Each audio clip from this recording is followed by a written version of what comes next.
ميسيو حسام يقدم أسعار الدواجن اليوم لاثنين 20 يناير 2025 في مصر جملة وقطاعي.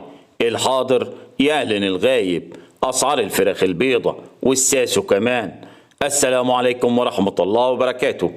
أهلا وسهلا بكم أصدقائي المتابعين للقناة.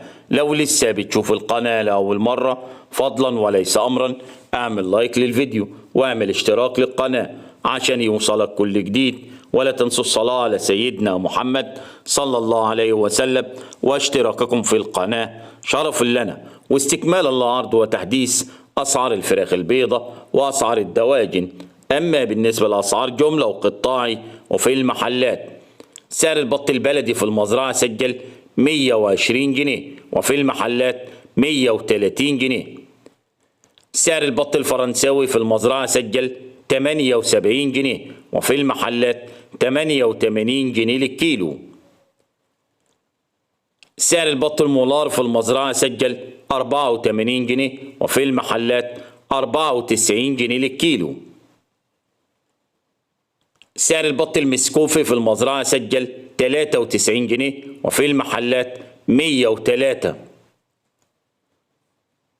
سعر السمان في المزرعة سجل 65 وفي المحلات 75 جنيه. سعر الديك الرومي الأبيض في المزرعة 110 وفي المحلات 120 جنيه. سعر الديك الرومي الأسمر البلدي في المزرعة سجل 130 جنيه وفي المحلات 140. أسعار الفراخ البيضة في المزرعة 88 وسعر التنفيذ 87 وفي المحلات 95 جنيه للكيلو. أسعار الفراخ الساسو سجلت اليوم أعلى سعر 86 وأقل سعر 85 وفي المحلات 93 جنيه للكيلو.